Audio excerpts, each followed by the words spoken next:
ફિલહાલ નજર છે અને એ બધું પણ નક્કી થતી નથી રહ્યું. આવી સ્થિતિમાં ઇક્વિટી માર્કેટ્સ હજુ પણ સારા રિટર્ન્સ પહેલાં 2 મહિના થઈ ગયા 2026ને સર, હજુ સુધી કોઈ સારા રિટર્ન્સ આપણે જનરેટ કર્યા નથી. Good afternoon sir.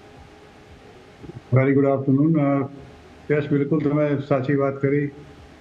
મને એવું લાગે છે કે જો તમે થોડા રેટ્રોસ્પેક્ટમાં જાઓ તો છેલ્લા 18 મહિના પહેલા જે અત્યારે સેન્સેક્સ અને નિફ્ટીની મુવમેન્ટ હતી, એને જે બોટમ બનાવ્યો એને ટોપ બનાવ્યો, એ તમે આખો ગાળો 18 મહિનાનો પણ જોશો ને તો એ છેલ્લા 18 મહિનામાં પણ કોઈ ફેરફાર મારી દૃષ્ટિએ આ સેન્સેક્સ નિફ્ટીમાં થયો નથી.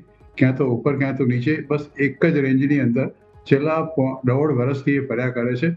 અર્થાત કે એક શબ્દમાં કહીએ ઇંગ્લિશમાં તો everything has become almost stagnant. there is absolutely no growth appearing on the screen or in practical life. એટલે અત્યારે પરિસ્થિતિ તો એવી છે કે વિદેશી રોકાણકારો કેમ ઉછાળા ભરી ગયા, આપણા દેશના સૌથી આખી દુનિયામાં કેમ સૌથી ઓછું રિટર્ન 2025માં આપ્યું, કોરિયાએ 73% આપ્યું તો આપણે 9% આપ્યું, આટલો બધો તફાવત કઈ રીતે હોઈ શકે? પણ નાનામાં નાનો દેશ કે જે આપણા કરતાં 1/100th ઓફ સાઇઝ પણ નથી, એ લોકોના દેશના સ્ટોક માર્કેટમાં પણ વિદેશી રોકાણકારોને આપણા કરતાં લગભગ 10 થી 20-25 ગણું વધારે વળતર મળતું હોય છે. એટલે ક્યાંક તો કંઈક વસ્તુ ખોટી છે, એ ચોક્કસ આપણે માનવા સ્વીકારવાની જરૂર છે.